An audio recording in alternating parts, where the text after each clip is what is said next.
Viewer discretion is advised. Good evening, everyone, and welcome to the New to Wrestling podcast After Dark. We are continuing tonight on our journey through the rise and fall of ECW, the documentary that is on Peacock, the documentary we're living every day, especially if Paul Heyman is in your heart like he is in mine, Right. because I be thinking about Paul.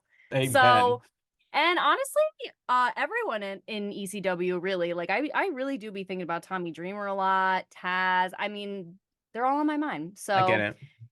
today I get it. we're gonna be getting more into the fall of ECW very tragically, into what Paul believes was the reason ECW ended up going under, what the wrestlers actually believe was the real reason that ECW went under. And the only conclusion I have is multiple causality for all things, as we Right. learned in history class. So, let's dive in. So where we stopped last week was we kind of mentioned this last week, how the documentary is put together a little bit scrapbooky, like a little bit decoupage. So the flow of it isn't exactly, chronological. Linear. Yeah. Yeah. So last week we talked about kind of the Dudley Boys, where they were at. And this week it suddenly just gets right into how, like, Paul foresaw, like, the end of, like, ECW, or how, like, the bubble had to burst. And basically what Right. he says is the wrestling business at that stage, meaning I guess like the late 90s, early 2000s, Mhm. became almost like the dot-com industry, in that it was an inflated bubble and it just had to burst. The pay scale just went off the chart, became very difficult to afford talent.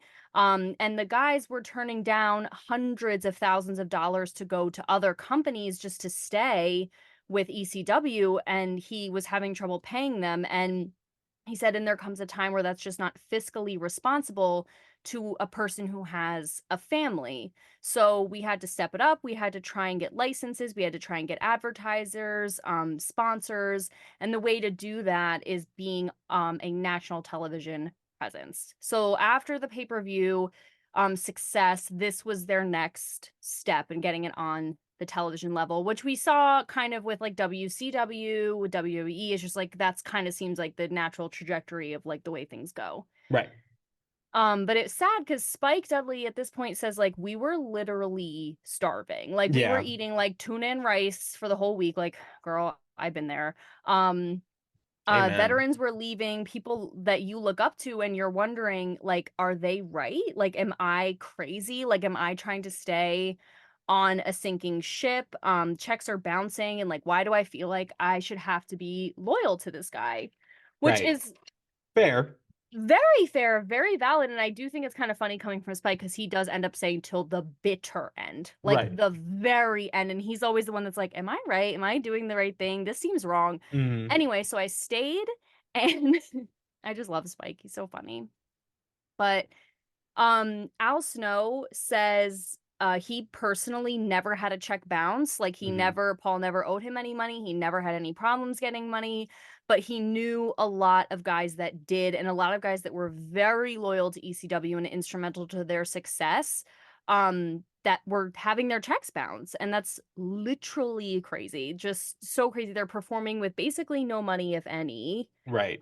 just to get the company through, because they just loved it so much, which is wild. No, that's insane. And like you really gotta like think about any of us doing our job months on end. No money. No money. No Tommy money. Dreamer, I think, said he didn't get paid for 6 months at one point. Right. Which is in my book, I'm sorry, are you a doormat? Like 6 months is That crazy. Six that's months really is crazy. insanity. There's like, loving what you do. And then there's uh, being taken advantage of. And six Full-fledged months is a psychosis. long time to not get paid to do something. That's Uh crazy. yeah, that's I like absolutely bonkers. And I can understand like why wrestlers who had like gone to other companies and like ended up in ECW like didn't want to do that. Like the part of their career that they were like paying their dues, like they felt like they had already done. Like they're fully, so yeah. like why would like what is the motivation to like go back there and stay there when you know that there is more? Right. So it's like, you know, Yeah, a it's hundred I can't percent. blame these people for not wanting to like stick around, you know? No, you can't. And it sucks. It's really hard when it's something that you love so much and you feel like you've had a hand specifically in its Right. success. I think that Devon Dudley says that some point later, he felt personally like invested in the success of the company, that he'd really like contributed to that. And so it's hard to walk away from something you feel like you really had your hands in. But at Hmm. some point it's like, okay, like I can't live like this forever. And it's also sad because it's like, all right, I've put in all this work for the company and like you can't even like cut me a check. And I'm Right. so like that's crazy. So it's like it's tragic. Yeah, Spike at one point said he only made $75 a night, which they're literally putting their bodies on the line, like they're endangering their physical well-being. They're traveling all the time and they can't even pay for where they're going. Like it's really wild. Right. Lance Storm tells this story about the three strike rule because as we know, a lot of ECW contracts were just word of like just Just your a word. handshake Handshake and a and a prayer. word. Yeah. Yeah. And Landstorm's like, okay, fine, we're doing a verbal contract, whatever, but I'm gonna give you the three strike rule, like with my paychecks. If three strikes, if three of my checks bounce, I bounce. Like I'm out. Like I'm Right. I'm not staying. Like that's crazy. So he said on the third or and then there was another thing like Paul had like a month to correct the situation if the check bounced or something. But Right. he was like, but if this happens three times, like I'm out. So it happened on the third time, and Landstorm went to Paul and was like, all right, look, so if this check is not resolved in the allotted time that our verbal contract gives us, then I am leaving. Like this is crazy. And he said after that, his checks were just FedEx right to his door, never had an issue. He always got his money. Right. But he was saying, like you said, wrestlers feel like they have to pay their dues, and so they might be too nervous to say anything. They don't want to they don't want to lose their jobs, even though they're not even getting paid to do those jobs, which is wild. But he's like, I feel like people were afraid to stand up to themselves, but like you had to. You have to. Yeah. You have to. I mean, you can't be funny with my money, girl. Like that's crazy. Right. And it was like alluded to that like some of the wrestlers like on the ECW wrestler roster, wow, either felt like they couldn't go anywhere or like Mm-hmm. either felt like they couldn't go anywhere or just literally weren't wanted anywhere. So when you're Right. talking about like um, as far as like major companies like ECW was the third, like Yeah. this is it on a pedestal, like it by comparison of we're talking like just doing just indie shows, which is Right. even it is much of the same, but it is even less of a payout. Yeah. You're wrestling in front of like crowds of 15 in like an armory or like like a school gym. Like Mm-hmm. it's not it's not glamorous by any means. So Right. when like you get to this point and you're like, oh wait, like I'm appearing on pay-per-views, like I am on television and blah blah, blah, and you're Mm-hmm. still not like making it, like that's rough. That's That's rough. rough. Right. Like understatement. It's crazy. And so that's why like I understand because listen, I'm like a loyalty person. I'm like I will stay loyal to like the organization, like whatever. I'd probably at the end of the day end up sabotaging my life to like stay at ECW or something. But Oh, that's also I crazy. I yeah, am not well, that I know person. you are not that person. You'll be like, no, I'm out. Like, but if I feel like if we were together, hopefully you'd take me with you and I would listen to your reason because, you do have a lot more of that than me. I am the I don't know, the master of the cut and run But in like in a all real scenarios. but not in like not in a shitty way. Like you're not just like oh like you know what you're worth and you don't let I people beat down on you Yeah, like in I terms of draw a job. line. Yeah. You have a very firm boundary and I respect it a lot. Like it really is very inspirational to me. Thank you. Um so I understand like when wrestlers, as much as they love ECW, get the call from WWE or WCW and is like, we're actually willing to pay you, and you technically get like a more legit spot, like and more fame and airtime and whatever. I completely understand why so many people left, Right. as sad as it is. Devon says the problem was Paul. Like he was never a businessman. He was a wrestling genius. He could come up with a storyline just like that, but he was just not a businessman, like in terms of the dollars and Hmm. cents and, dotting the That I's, crossing the T's. I mean, Yeah, and I also think there is there is a Paul's also got his lines and the way he does things kind of like set. Right. He's not one to really bend or Mm-mm. he's not the best cooperator is kind of what it is alluded to a lot Yeah. is that Paul had a vision, for the way that ECW was going to be, and he was going to execute that vision By any one means way or necessary. another. Yeah. Yeah. And it was gonna be by Paul's way. I didn't want to bring this up because I didn't want to ruin it, but I do know Paul is a Virgo.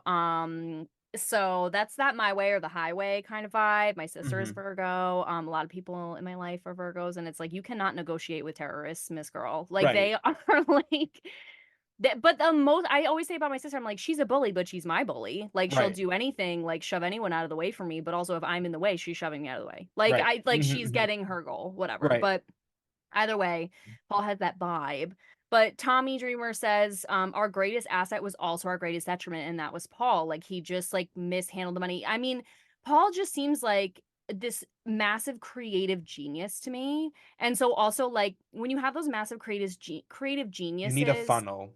you You need need a thank you. That's you need a funnel. exactly absolutely. You need somewhere for it to go and someone to do it like help you with the BS so that you can be The like idea as guy.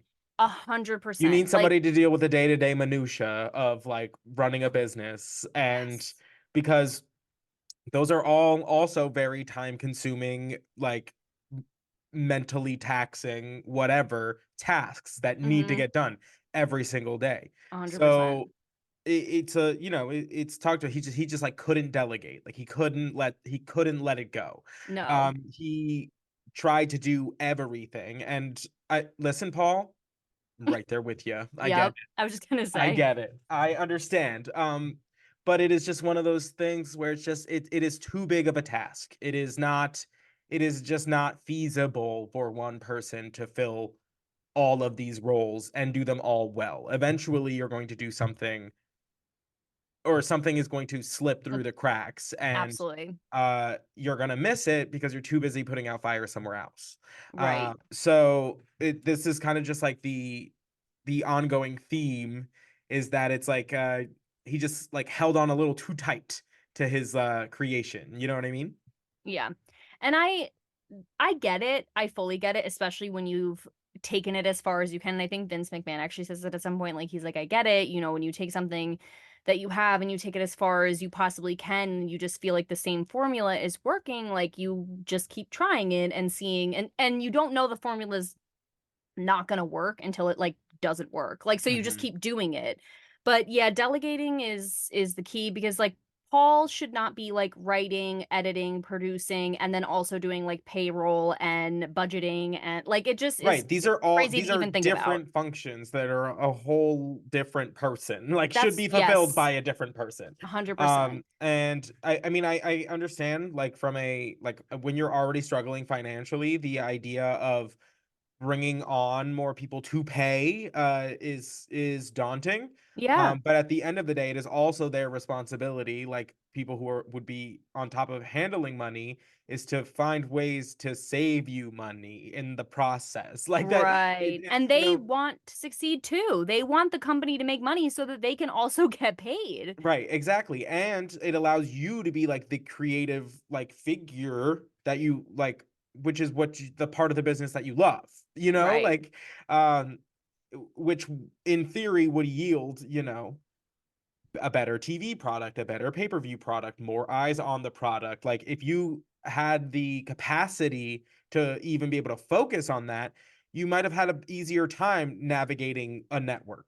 Right. Than like also just living in this like combative state because you're so stressed out all of the time. Like, and again, Yeah.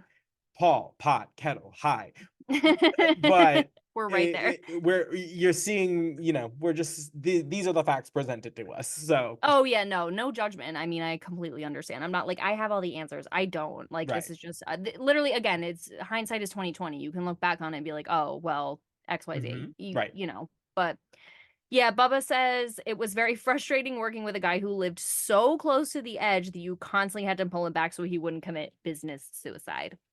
Right. But uh, although Paul Heyman is that guy who's always like he can't delegate, he has a vision, whatever, he also is that guy who has a vision and pushes it forward no matter what. And he does get them on TNN. He gets them on national TV.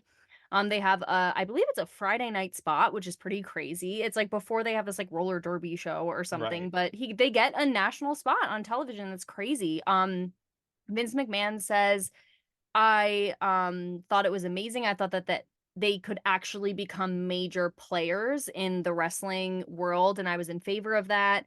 And he actually said he called him and was like, "Hey, like this is awesome, but like you know that you're gonna have to change, right? Like you can't just go on national TV with what you're doing. Like when you have such a narrow audience in terms of like the violence and stuff, like that's only a small section of people. You have to cater to a national audience, so you're Right. gonna have to change." And of course, like that wasn't happening. Like No, there was no Paul way. wanted no part of that. Yeah, there was no way. And Dawn Marie, she's so sweet. She was like, I just like, I couldn't believe it. Like, this little company with just all of our heart, like, we made it against Hmm. all the odds. We didn't have those lights and we didn't have the whatever. Like, we just made it on our like spirit. Like, I just love her so Right. much. I'm not making fun of her. I literally like genuinely thought she was like a little, like, she seemed like a little deer that like came to life and was just like all about ECW. Somehow, I get a it. Yeah, little yeah, deer yeah. that came to life that was on the most violent wrestling program that ever existed. But Right. she was just so sweet. But it was a huge moment for them, but literally within 2 weeks they lost Taz and they lost the Dudleys, Hmm. which is wild because they are like the heart and soul of ECW. And mind Like you, the world heavyweight champion and the tag team champions.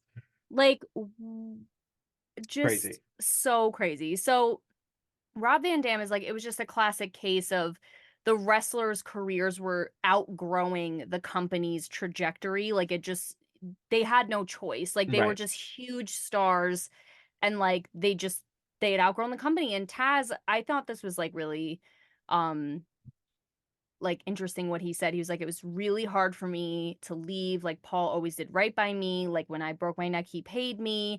But he was like, but am I a bad guy for like wanting to see what else is out there for me? I have a family, like I want to support them. Like, am I bad for wanting more for myself and just to see if I can be more? And no, like the answer is no. The edge I had was gone.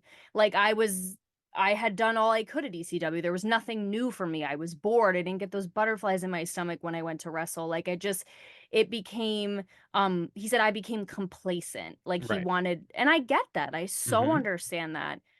And they said goodbye to him live on pay-per-view. So his last match was a pay-per-view and it was like a three-way match, and I guess like the first person to get eliminated just like leaves, and then it's the Yeah. last two, and basically Taz gets eliminated within the first 4 minutes, and it's like shocking. Like everyone was Right. like, Because it "What?" doesn't Like happen. Taz, Taz like yeah, barely lost ever, let alone ever. in a quick fashion. And he's the champion at the time. Hmm. Like, so he loses and he's just out within the first 4 minutes. He goes, everyone was shocked. It was crazy. But then I looked up and at the back of the ramp, like where you come in, was all the guys from the locker room with Paul at the head.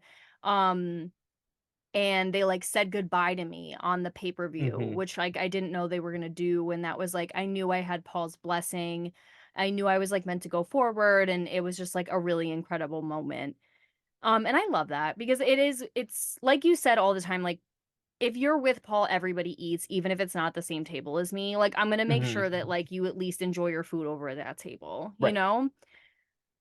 I love that about him, and there's we talked about this last week where it really feels like there's no like he doesn't I don't know this. Like I know he holds ill will towards Eric Bischoff, but we all do, right? But But we like all do, right? but I feel LOL. like right, we're all on the same page, right? Um but like even when Bubba Ray Dudley is talking about like he's like Paul Heyman like sunk the business. Like they're still friends. And like Taz is like, I'm literally leaving when they're about to go on national television and I still had his blessing. Like he still gave me a send off. Like there was Right. still this energy and like I know he's still friends with Rob Van Dam. Like you just know he knew it wasn't like personal. Or like, do you know what I mean? I don't know. It didn't get in the way of their relationship, which No, I I mean, like. I think Paul understood that these are very talented people, and he also cares about them as people. So if they can do something that is going to be better for them and their family, like he knows them and their families, like it's not Right. um he's a good boss in that way. Because there are jobs all over the place where the people want to keep their like star employee from like going off and like getting a promotion or working for blah blah blah, like because they want them there to help them, and like Right. it's a very selfish way of being a leader. um Hmm. I use air quotes because that's not what a leader is. But you like he may not have been a sound businessman, but he could lead a room, like he could lead people. Right. And that's kind of one of those like scenarios where you kind of just like lead by example, where it's like that is the kind of environment you want to create. You don't want to make it so hostile that like people feel like they can't leave, like that's crazy. That's uh psychotic, yeah. right. um and it's also like Paul had a big hand in getting them to that level. There is no like there it is probably maybe not in his like expressly, but like from the beginning, Paul's like whole shtick is bringing these people who like other companies like didn't want, and then bringing them to the forefront and like showing off their skills and hiding their negatives. Hmm. And that was his whole shtick. So how is he going to be upset when his shtick worked?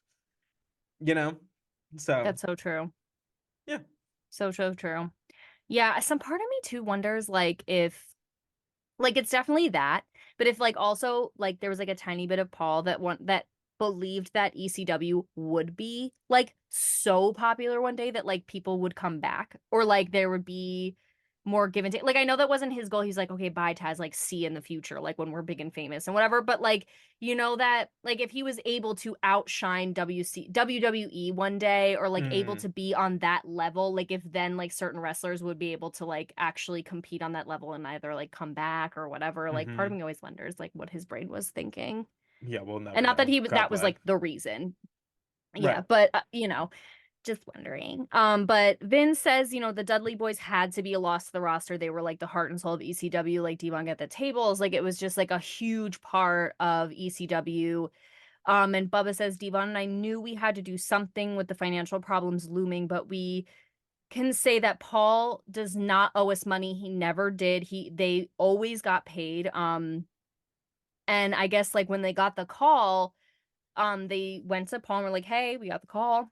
This is the offer. Like, what can you do? And Paul was like, I can't compete with them. Like, just go. And they were Hmm. like, well, no, we don't even want more money. Like, we just want to know that you appreciate us, that you like respect what we do for the business, what we do every night when we put our bodies on the line. Like, we just want to know, like, we just want a reason to stay. Hmm. And Paul like couldn't give them one. Right. And I guess like I get allegedly Tommy Dreamer says that Bubba Ray and Devon only asked for $1 raise and Paul couldn't even meet them there. Um and like I don't know how true that is because neither Bubba nor Devon said that that's what they specifically asked for. Like they just wanted to be appreciated. But Hmm. Tommy Dreamer's like they asked for literally $1 more raise and like Paul couldn't even meet them there and like then they left. But um, Bubba says like didn't ask for money, just want to respect. And when I didn't even get that, that was when I learned ECW was the minor league and just the breeding ground for WWE. Well, it's that conversation just sounds like like a man who gave up, like he who has given up, Fully. and as you know what I Yeah, mean. So it's why, true. if you're gonna like come at your boss and be like, hey, like I'm trying to get like they're trying to snatch me up, like whether you like truly believe you can compete on that level or not, that it wasn't really about that. It was the like show me that you want us to be here. That And you want you to be here, that like you want any of us to be here. right. And like it just sounds like he just by that point has just been like, all right, well, they're gonna come in and take whatever they're gonna come in and take, and I can't really do anything about it. So like that's where Right. we are.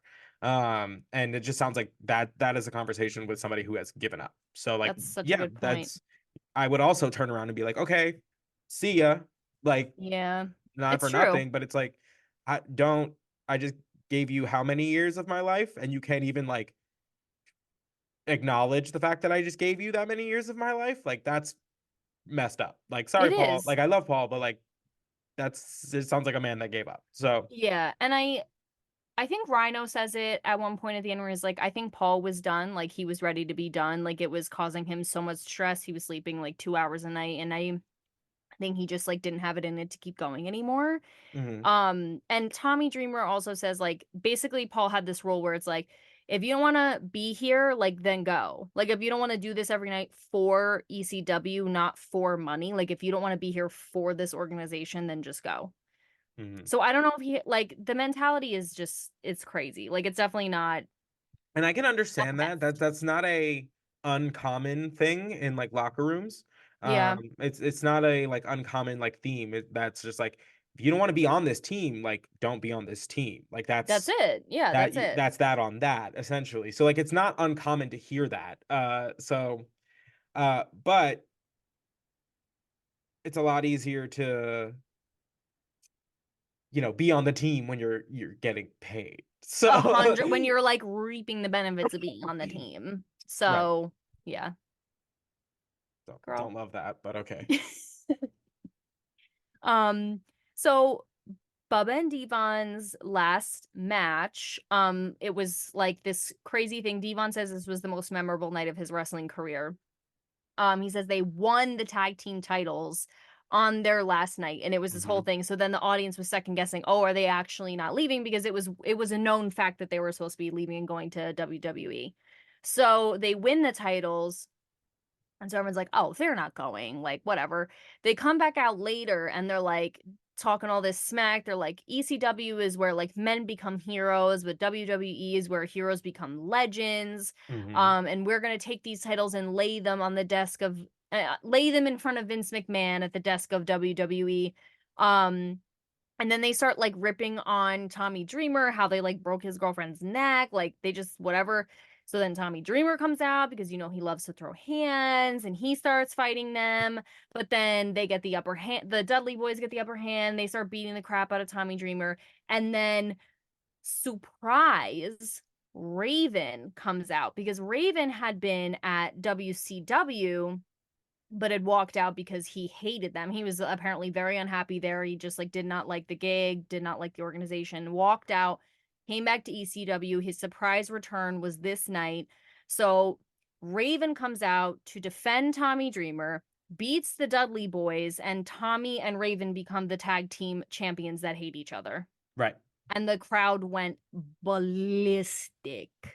Well, yeah, because like Ballistic. they hadn't seen Raven in years, so Yeah, like it the was not on Dudleys are anybody's leaving. radar. And because of the Yeah, way that he left up, like he walked out of WCW, fans wouldn't have known because he was right. technically like still under contract.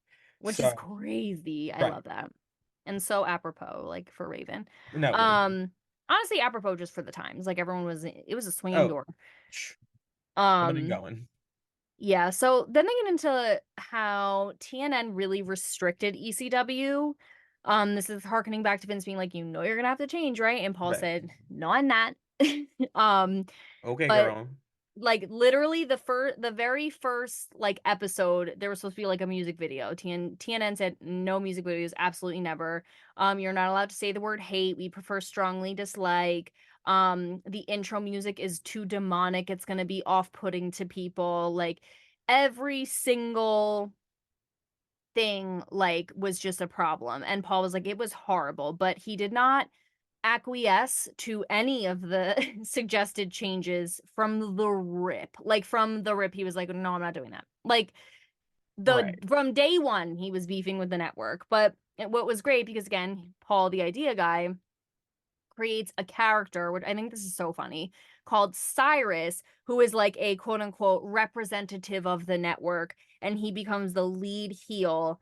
Like he would come in and be like, the network is very unhappy with the proceedings going on here. Right. Like this guy would come out with the headset and the whatever and just like get in the way of things Right, which is intentionally. the probably the smartest way to acquiesce to the network's demands, while still making it entertaining to some degree. Yeah. Because now you have a on-air character that can like fulfill the role. So if like Paul started making all of these changes, everyone would know that it was Paul like making the changes. You know what I mean? Mm-hmm. Because it, Mm-hmm. it's very he's the one who's out there with the mic. He fired Sabu in the ring. Like they would know he's the guy that has the power. I think this allows him to kind of play the network game, while still Mm. saving face with the fans. Um, Mm-hmm. so I think that's kind of like how that why that like worked out so well. Yeah, it was genius. It was so genius because like if you didn't want like if TNN didn't want like flaming tables and barbed wire, like they could like go like they're gonna do it, and then like Cyrus would come out and be like, no tables, like no barbed wire, like Right, no whatever, and like take it. And so then it's right, like, man, Cyrus sucks, not like this they sold out and this right, sucks. Yeah. right.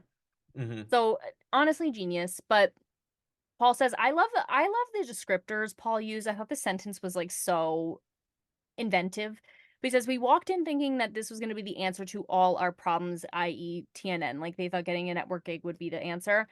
And it became the albatross that dragged us down underwater. Well, I know. Amazing. Really paints a picture. Hmm. Really paints a picture. Um, Quite the wordsmith. Yeah, I mean, obviously. Right. Ron Buffon said we had cut a pretty bad deal with TNN. We had no commercial time, no money for the show, and yet they expected high production value. And Paul didn't want to change ECW. He was like, they wanted us to compete with WWE and WCW, but gave us no money, didn't advertise us at all, didn't like do anything, like not Right. a single press release, like literally nothing, which is, I'm sorry, like really terrible. Right. Like, why would you have this show on your network and like you don't want them to succeed? Like, I don't know. Like, I understand like the hardcore-ness of it is difficult to market, maybe, but it's like you knew what they were when you signed up for this. I don't know. So like why would you not want viewers to at least like sample it? Like go try it out. Like, I don't know. It just seems Maybe like because silly to Paul me. was very difficult to work with. I Mm, think it was probably at least one of the contributing really? factors to why would you advertise something? Why would you pour money into something that you're not even sure is going to be a viable like business option in a year from now? You signed on into the contract because like they were popular, they were this, they were at that. From day one the guy in charge is not listening to anything you have to say or suggest, or so Mm, why would you then turn around and hand him a bunch of money? I I see. wouldn't, like, realistically. And I'm just Yeah. like talking from like a business, like straight, like I love the product, I love what they do, like it's not, but like from a business standpoint, why would I give somebody who has shown and proven that they are completely content with being insubordinate more money? Why would I do that as Mm, a like network executive who doesn't really, they're not in the network executives are not in the business of risk. That is not what they're doing. that's They true. have formulas that they follow, and that is how they make their money. The people, they feed the masses their brain sugar. Like that's it. That's Mm, all it is. So if you are now presented with something that is very not in the mold of what is brain sugar, I wouldn't put my money behind it either. So like mm. I can't imagine that didn't have something to do with it. That's a really good point, and I honestly didn't think of that. Like of being like, well, if you're not going to like acquiesce to our demands, then we're not going to Give promote you, you. yeah. That's Oh, that's how that works. Like, that is so crazy. Because I was just mhm. like, why would they do that? That's crazy. It's They'll terrible. do But it all like the. that makes sense to me now that you say I it. was like, if you look at like WB like today, like they start projects all the time just to sink them. If it's not going the way that they think it's going, like they'll just sink it. Honestly, that's so Because true. sometimes it's cheaper to cut the loss, cut the contract, pay him out of the contract than it is to just continue. Try and keep it going. Right. Wow, Mm. that is interesting. And I wonder, like, because I wonder if that's kind of what, like, I know there's a lot of things that the wrestlers were alluding to, like when there was like, well, he was just kind of like a bad businessman, made bad choices. Like, Well, that's definitely a bad choice. right. You know what I mean? Well, they and there's multiple like scenarios where they like where multiple people kind of allude to the same thing. Mm-hmm. So it honestly, he was probably just like so stressed out to even get to this point that like just like was not trying to like change anything. He's like, Right. literally what we've done has gotten us to this point, so like it obviously is working. But again, it's national television. They have their own set of rules. They have their own like governing body. The FCC is a thing. Uh, Oh yeah.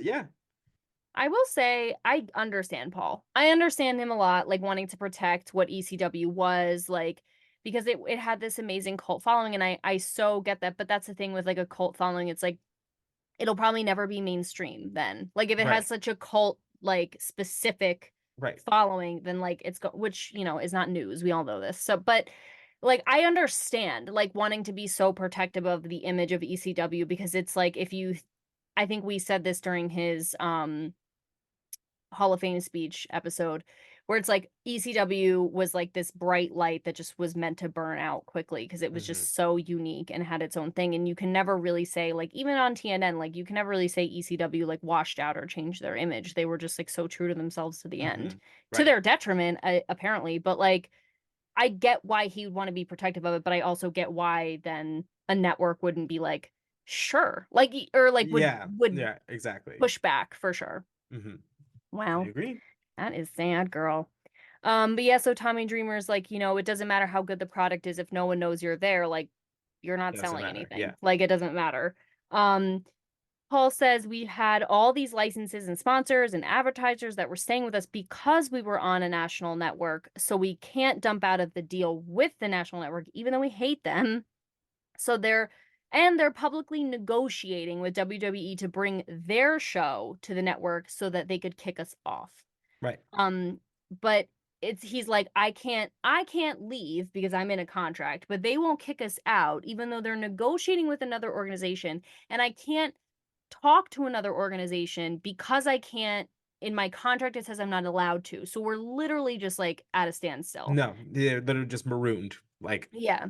And Paul cuts the most insane shoot like before an episode of ECW and like I if you don't watch this documentary like the whole thing at least watch this part. It's like towards the latter half of the episode. It is the most insane shoot on national television I've ever seen. Not that yeah. I've seen many because I'm hashtag new to wrestling, but Still. like it's so crazy where he literally is like, you guys always want to talk about being real and having a shoot. Well, this is a shoot. I hate this network. I hate it so much. I want you to just kick me off so bad. Like just rips them to shreds. It's like you want to go give your billions of dollars to WWE, you should save that and use it to get attorneys because like I'm not done with you or like whatever he says, but he's Hmm. literally says like I'm going to make your lives hell until you kick Right. me off this network. I'm going to break every rule you give me. I'm going to just destroy your lives and that is a shoot. And then it's Right. like cut. Hmm. It's crazy. But It again, is insane. I wouldn't work with that guy. I know, I Like, know. It makes me sad because at the same time I'm just like, wow. Like I'm just enamored by him. Like no, absolutely. I but I get get it. it from a business stand and this is why I mean, I don't know. I just all those little like P's and Q's and like crunching numbers and parameters and whatever, I could just never be the life for me. Like Mm-mm. I could never do that because like watching something like that, I'd be like, I don't know, guys, maybe he has a point, and then I would get fired. Like I don't know, Mhm. like it would just be so bad. Like it was just incredible and like honest and real and like he just can never say he's Just not real. just Paul. Just Paul. Just Paul things. Um But he says, after all these years of hard work, just watching someone cannibalize us and we're Mm. powerless to do anything. He was like, we were just caught between different organizations taking bullet after bullet. Like there's just no end in sight. And then randomly from this like little moment, this insane shoot, suddenly they're like, Rob Van Dam was one of the greatest wrestlers at ECW. And again, is that not true?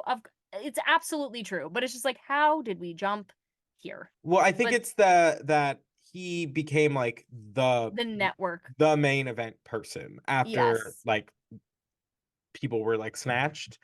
So I think they were trying to be like, okay, and this is when Rob Van Dam like really became Rob Van Dam.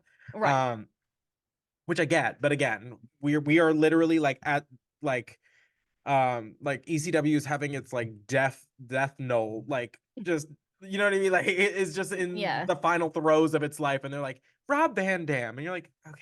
What a guy. And yes, what a guy. Love that Hmm. guy. Absolutely. It was just like it was just kind of like weird timing. But Rob Van Dam was a star of ECW, and I think we talked about this last week where when he cut that little like promo and like they weren't even doing like the Rob Van Dam like when he points at himself yet, like he wasn't even there yet. And now like every time those hands even come up, they get ready. They're Right. like, "Oh yes." So Paul's like he was calm, but he was definitely braggadocious, like he knew what he was, but he wasn't like aggressive, he wasn't an agitator, but he also like he could fight.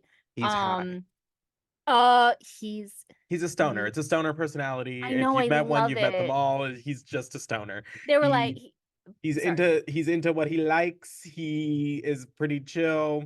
It probably takes a bit more than the average to upset him. Uh yeah. Yeah, 100%. And I love it. Again, we talked about this I think last week. Like the whole time he's being interviewed for this, it's like, yeah, ECW is just like Hmm. awesome. Like, I love him so much. He's so great. But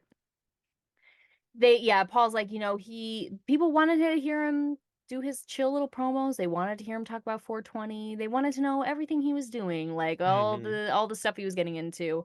Um, Unfortunately, like he was the title holder, I think, for 23 months. He was like almost, I He think, was a TV champion for almost 2 years. the TV champion. And like he was so good that the TV champion was like competing with like the quality or the caliber of like the Hmm. world heavyweight champion, which is Yeah. crazy. Um and he had to forfeit the title because he broke his ankle or something and he had to like Hmm. take time off, and he basically said, I think Cyrus is the one that came out to like take the belt, and he said to Cyrus like, just know whoever takes this title from me, I'm coming back and I'm gonna kick your ass. And actually, like I forgot for 1 second that because he also drops an F bomb, like Hmm. I'm gonna thing kick your ass. And I forgot for one moment that they were on network television. And I was Right. like, oh, you can't Hmm. say that. Because if it was just another ECW day, like sure, You sure, can't sure. say that. Yeah, yeah, yeah. But that's a crazy one. Um, this was this next part was slightly confusing to me, but I think I finally figured it out. But it's Mike Awesome was at ECW, left while he was the heavyweight champion. Paul literally sent cops to go after him to get the belt back because he was going to WCW and Eric was going to have him throw the title in the trash on TV. And I guess Yes. the police reclaim it somehow because that doesn't happen. But then Taz, who at the time was at WWE, fights Mike Awesome, who at the time was at WCW, Hmm. for the ECW title belt. Right. Crazy. That is crazy. A lot of, That is absolutely bonkers. So Mike Awesome goes to WCW. He's under contract with ECW, but as we know, contracts in ECW are la la la. handshakes. So he goes to WCW and as the ECW champion. So my like suspicion is at this time probably like they didn't have somebody like that caliber to just be like to put the title on them. Sure. I So see. and we know that the WWE and ECW had a good like working relationship. So I think they sent Taz to kind of like because he's like very much synonymous with ECW. Of course. But still, it's still just a weird. scenario that happened, because I'm sure Paul said whatever he had to say to get Mike Awesome to just complete this match and finish whatever obligations he had. I didn't even Um, think of that. Yeah, that's true. That's and crazy. so that they could get the title off of him in a way that wouldn't be like, oh, like we just stripped him of the title. You know what I mean? Because then Right. he can go around every promotion forever and just be like, oh, I never lost that title. Like that title's mine. Like he could call himself the ECW champion till the day he dies. Oh, ew. You know Hate what I mean? that. Not that he Yeah, would necessarily. I'm just saying he could. he might. Which is not like, it's not a good look as far as like a wrestling organization goes. Like you want That your makes sense. championship to pass the way it's supposed to. You know, win loss, Right. win loss. Right. Um.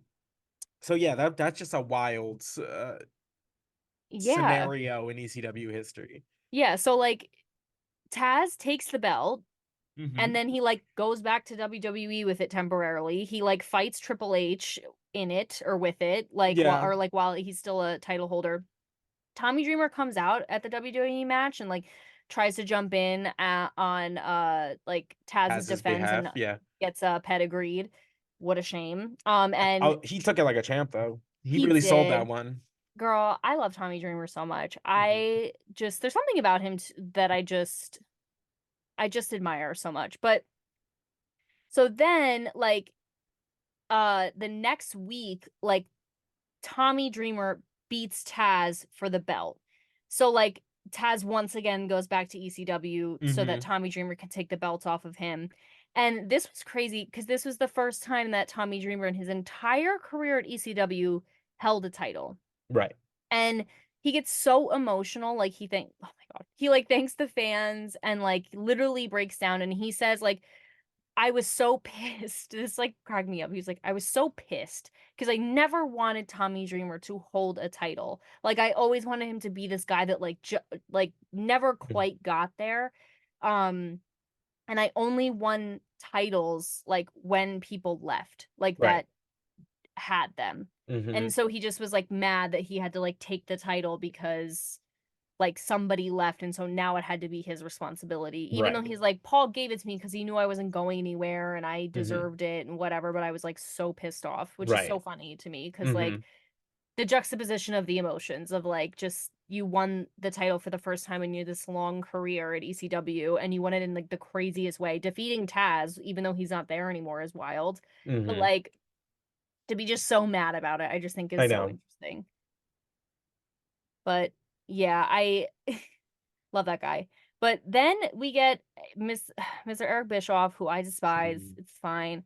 Um, Eric says, because now we're going back into like why the ECW on a national television show failed. But he's like, you see a lot of or you serve a lot of masters when you work on a national television level. And Paul's audience was far too narrow. You couldn't serve the hardcore audience and compete with the mainstream. It was meant to be a small closely held regional promotion. Yeah, I mean So, that one I'll give it to him, but he's not yeah, wrong. He's like that's what we've been saying the whole time. I was like, you have to play nice with these people. Like that is yeah. you have to play the game to be in the game. Like it sucks, it's unfortunate, but that's where you're at. I understand. I agree with what he said. I just hate how he says things. Oh well, He yeah, just no, always has this like he's the shit-eating worst. grin on his face, and he's like, and whatever, it's fine. Yeah, it's okay. He's already been by this point. He's like in ECW's like career, like he's already been removed from WCW, brought back, and removed again. Like it's not like he has anything to like stand on. He Yeah. all he has been just taken those 5 years at WCW that he like turned around and blah blah blah blah blah for 30 years. He has been just naming that 5 year span of his entire life as like what you point and look at as like why you're a success. You have not done jack since you were on Raw as a general manager character who ended up just being shifted out after 3 years. You went to TNA, did the exact same thing you did in WCW, which was bring all your little friends, literally the same friends, Hulk Hogan, like, yeah, brought them No, all over to TNA, girl. ruined that company. And then now you're just a bitter man, who literally now you're just a bitter man who just who watches wrestling products and just bashes all of them, because you think you are the greatest wrestling mind to ever happen. And it's just like, you had a 5-year span of success 30 years ago. Put that on a resume. Where's the gap? What happened? What have you been doing for 30 years? Oh I'll my wait. God. Drag him. I can't stand that man. Drag him. Oh my God, I'm literally I'm like thrilled right now. It's I was just like, crazy. I just don't like, what leg are you standing on? And he spends all of his time just like tweeting at Tony Khan. And don't get me wrong, Tony Khan at AEW like is a giant nepo baby with way too much money. Like I get it. Like I understand he's a pain in whose the kid ass. is he? His father, he owns like the Jaguars. He's like a billionaire. Okay. So yeah. So he's got like mad money. But like that's, I get Tony Khan is annoying, but you don't have a like a job. Like your whole shtick is just tweeting about how bad AEW is, and it's just like, okay. I was like, who cares? Who No one cares? asked you. No one asked. No No one one asked asked. you. So that's This is that's what you my two literally cents just on did. Eric Bischoff. So I might people will come for me. Some people really love. Why? Some people really love him. I Okay, swear. fight me then. I And just I what? just don't I just don't care for him. At all. I think he's just a smug, bitter man who like did something okay 30 years ago and thinks that's like his ticket to never be faulted or never like, I was like, maybe I don't know what pedestal you're living on in your mind, but it's made of sand. So I'm gonna need you to get it together. Get slide on down. Literally, this was what just happened. You're like, No, like drag her by the hair. there's just something about that Drag man that makes me him. rage. Like No, he makes me is. There's rage. something about him that literally just like It's the flicks that. arrogance. It's the condescension. And Like, honestly, if you guys want to come out here and like criticize like Paul Heyman for his decisions, I'm gonna come out here and criticize Eric Bischoff for his decisions. We equal playing field. I'm gonna come at you from every angle. I don't mhm. care. Right. The end. The Anyway, end. Moving on. so That was um, my diatribe on Eric Bischoff. it was Continue. beautiful to behold. Props. Thank Loved you. it. 10 out of 10. Mm.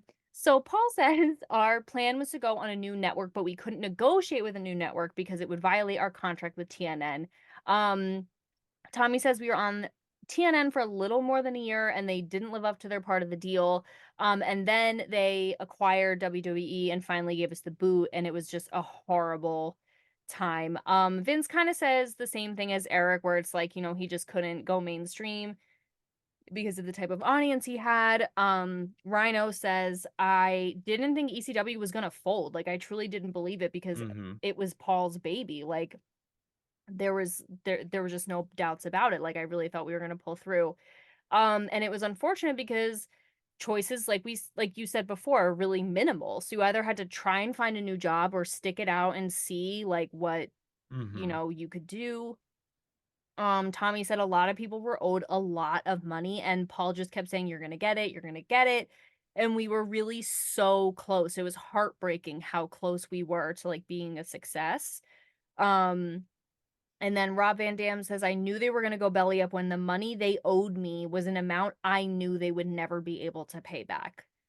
Like That's it was just crazy. like insurmountable, which is, I mean, again, like I just think that's so wild. I can't imagine like even if I missed one paycheck, I would be like, okay, like what's going on here? No, Like I literally. can't imagine it getting to an amount where you're like, this is fiscally impossible for anyone to ever be able to pay me back this amount of money. So it's just not Mm-hmm. happening. That's crazy. And I know we already talked about like why people stayed, why people went, whatever, but Right. that's just like wild to me. Nunzio said, not sure where the money went. It's like we weren't performing for empty audiences. I'm really not sure like what happened with that. And it is like it's one of those questions that happens often with businesses where it's like, okay, I know the company's making X amount of money but you're saying you can't give me money. So like where is Mm-hmm. that money going? Right. Which, we never know the ins and outs, like what things cost, like what is actually happening, but Mm-hmm. it is like I would feel the I same would love to way. know. I'd read that spreadsheet. Absolutely. I would see the what is it? Like the the annual like year in review of the finances, whatever it's The called. But P&L, yes. Ah, thank you. The profit and loss P&L, statement. profit and loss statement. Thank you. Um, because it's true. It's like they're saying like I think Tommy says at one point we were the only organization to go bankrupt with full crowds, like sold out pay-per-views, sold out shows like all the time. And it's just like Mm-hmm. where like all like the merch is being sold. Like so where is the money going? It is Mm-hmm. just such an interest it's that age-old question. Like I would just love to know. I would love to see the paperwork. I'm sure it's Right. on post-its and on the back of oil change car receipts and all kinds of Right. different things, It's but probably just like in the archives of like some auditors, just like existence, you know? I would love to Just see that. wild. Absolutely wild. Yeah. So then, oops.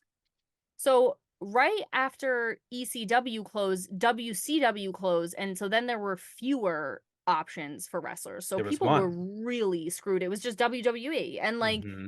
it's hard enough to get into the WWE on any day, no matter what's happening. Like, so Right. now it's the only option for people. Like, that's And you now crazy. have literally two times the amount of wrestlers owned by the same company.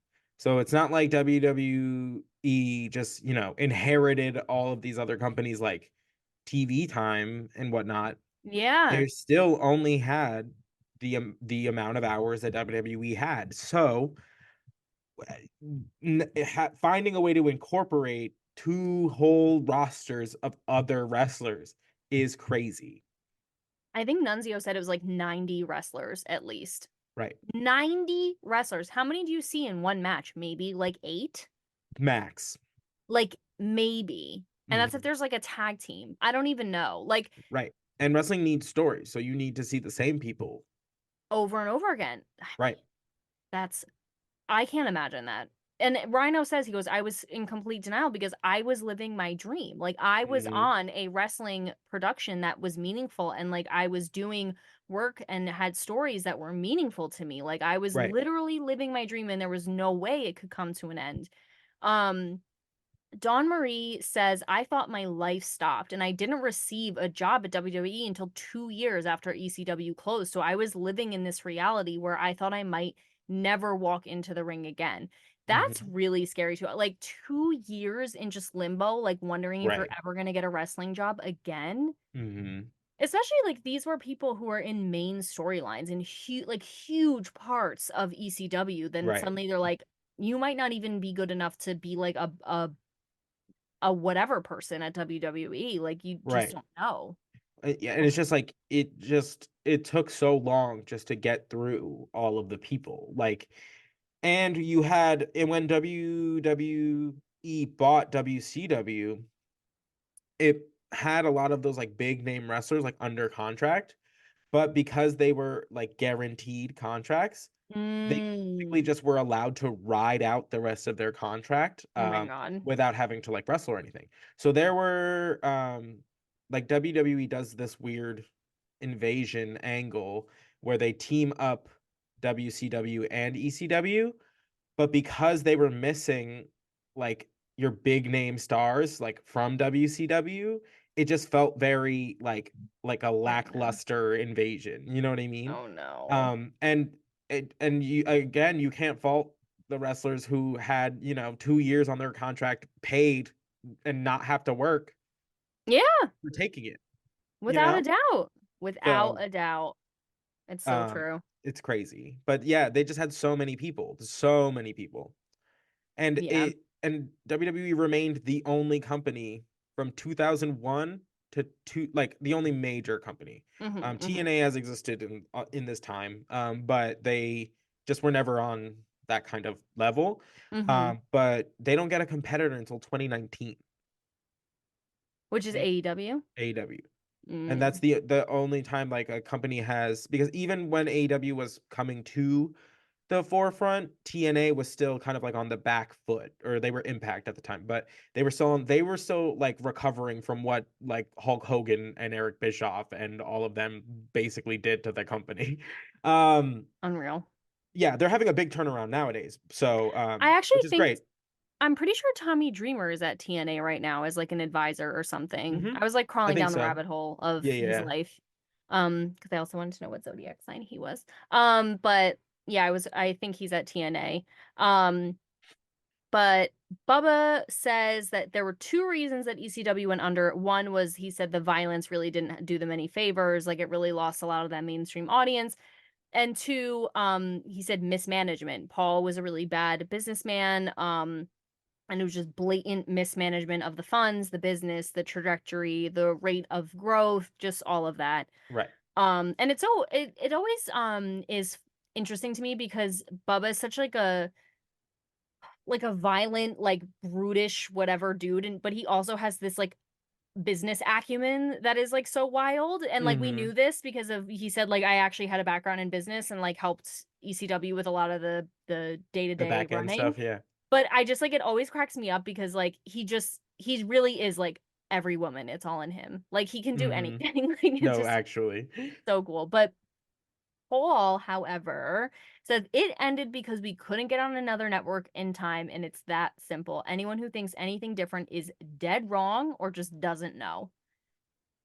But it's also like if you manage the business correctly, it wouldn't have to be such a mad scramble to get on a network in time. Right. Like it wouldn't have to be like life or death to get on a Hmm. new network. Do you know what I mean? And we're also like, again, like this was made in 2004. So Right. he's had a lot of time since then to, reflect Mull on things his over. time. Yeah, yeah, yeah. Yeah, yeah, yeah, yeah. So we are getting this, not like fresh out of, but Only 4 years after, which is not a lot of time to be right. honest. Hmm.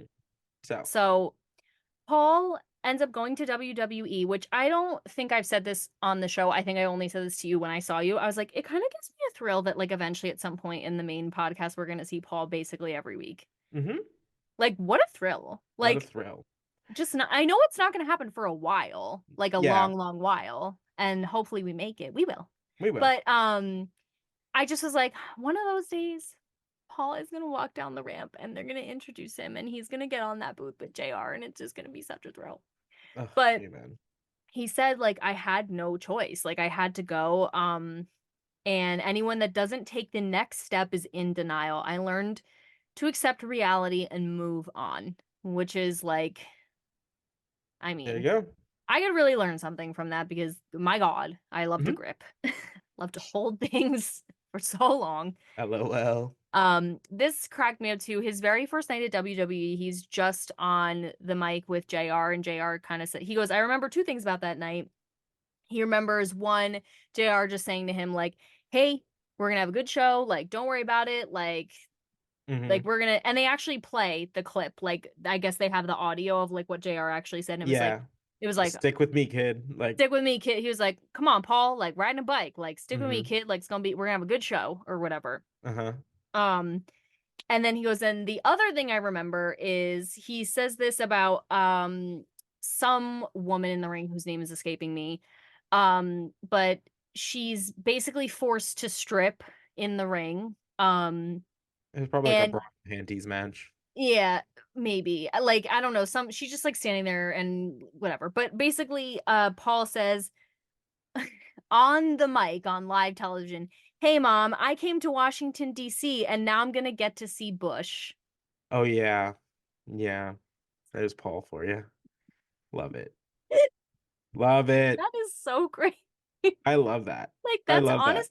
The thing is it outwardly disgusting, sort of, but Yeah. like it's also Clever. because yes, it's so clever. I almost don't hate it. Like I thought it was funny. Right. No, I get it. No, same. No, I I agree. came to Washington D.C. and now I'm gonna see Bush. That is I love that. honestly, it's hysterical. It's so funny.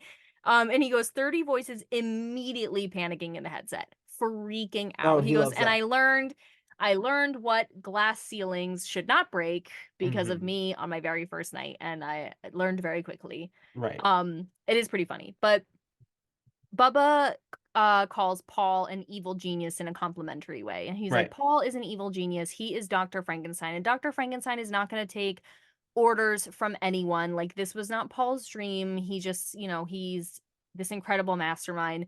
Vince says that Paul should be proud of his accomplishments, for his own wrestling promotion to end in bankruptcy and for him to still want to continue in the business that he loves speaks highly of the individual. But he never got his dream, which was, he says, like, I'm sure that his dream was to hopefully one day surpass WWE, Right. which of course, and he never saw that fulfilled, and then he had to go work for WWE, which is crazy. But again, it Vince, hate to give it to him, but again, this was 30 years ago.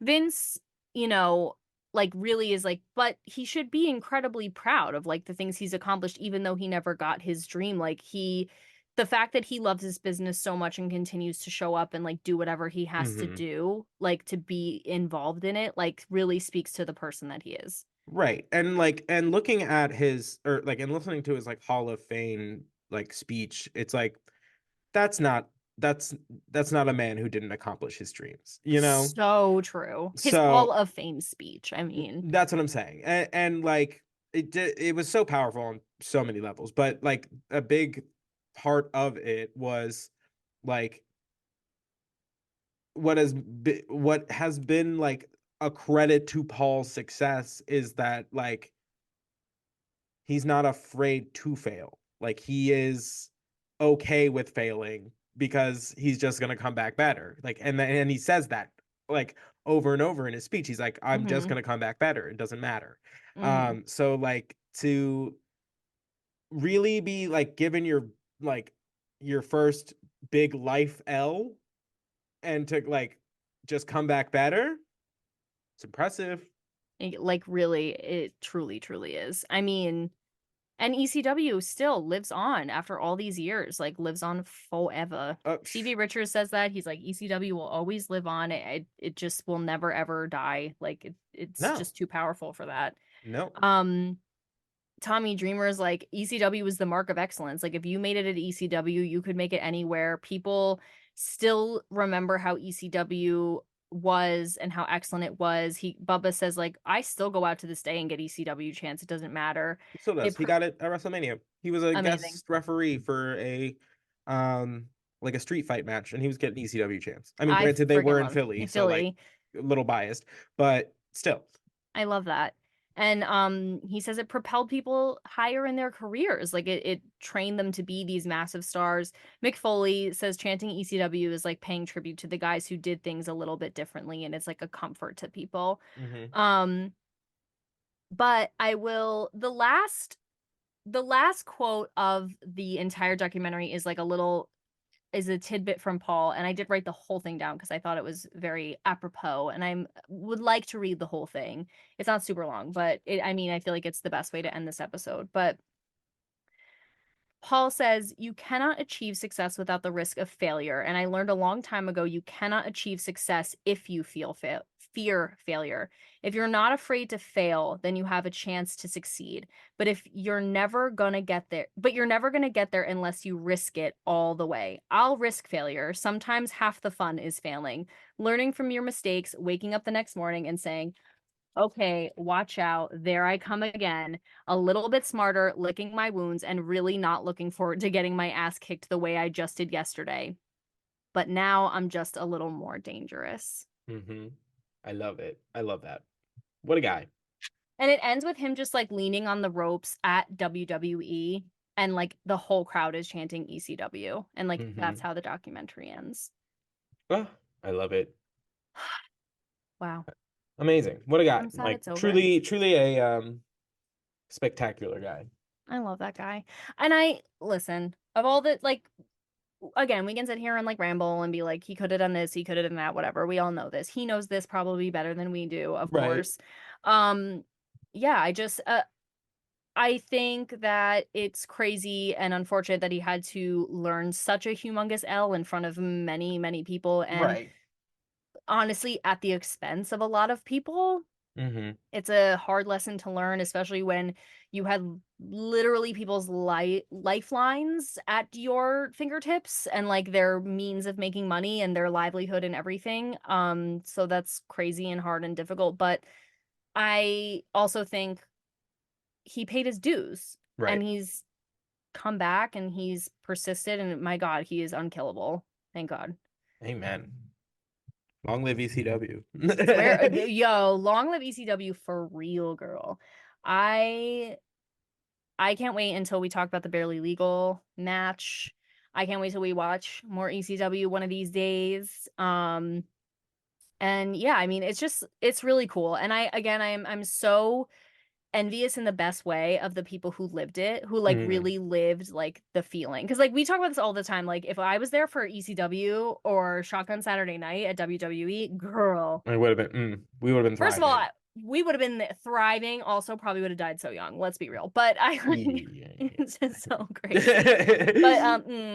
been it would have been in a lot more precarious situations than we have been, and that's saying something. But Oh well. uh, but Oops. yeah. So long live ECW. Paul Heyman is God, and we hope you enjoyed the third installment of the Rise and Fall of ECW. Let us know what you think, and Okay. yeah, hopefully we'll see you Soon. We'll see you soon, soon. right? Yeah, We'll we see you got we got soon. stuff we got We stuff have so coming for many you things. We guys. have so many things working right now. Like I'm like I don't even remember what's coming up next, but hopefully you'll be No, here for honestly, I it. mean it is also ever changing because my mind is like a just I my mind is the stairs in Hogwarts. That is Oh yeah, like we're going const upwards. We just don't know it northwest, east, or south. I'm no, not no, no, no, no, 100% no. sure. But yeah, we have so many good things coming up for you guys, and I'm so excited that you get to be here for this ride. We're very, very grateful. And we'll see you on the next one. All right. Bye.